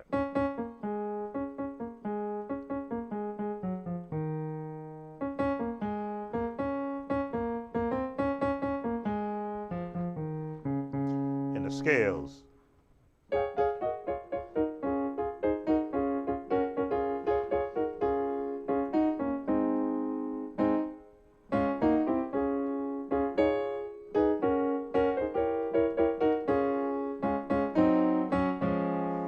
Now I can hear the song melody in my head and then start attaching three-part harmony to it, and then I will attach some patterns that you can play with that song. It's kind of up-tempo, but I'll slow it down so that when I create that song, and you will see it, I might create it tonight. It's still early. It's here on the East Coast. It's just 9:16. So I probably will work on that song tonight, and I'll post it up. So you'll see me take the song "We Come to Glorify," which is the request that I have open still to do, and you'll get another song that you can add to your palette. So again, thank you all who have been coming in. I appreciate it. There will be more lives this year. I think I'm well ahead of my content creation, not just shorts, which are tailored to certain people. Some of my shorts are tailored to R&B players, to hip hop players, because I'm trying to broaden my reach to bring more eyeballs to the channel. What was it? The if you build it, they will come. Was it a theme from A Field of Dreams? So I'm trying to build a brand that is that not only is just for gospel, but is for all types of music. So you are going to see some. I'm working on a hip hop music. I didn't post it here. Oh, thank you, D. I haven't posted it here, but I'm working on a hip hop song that I had Chat GPT give me lyrics to a New Year's song. I did that on my Facebook page. I haven't posted it here on uh, on YouTube yet because I think I was 2 hours on doing that one. But I will put that song, that process here also to show you how much fun it's going to be becoming a music creator in the year 2024, where you no longer have to figure out what the lyrics are. You just give it AI a theme, and then you let it give you verses and choruses, and you pick the ones that make sense, and then you just start creating your song. Anyway, I often say if I don't stop talking, I will keep talking. Thank you all. Sound of Joy Music Services. And remember, Psalms 101 starts with, "Make a joyful noise unto the Lord." See you all next time. Take care. Bye.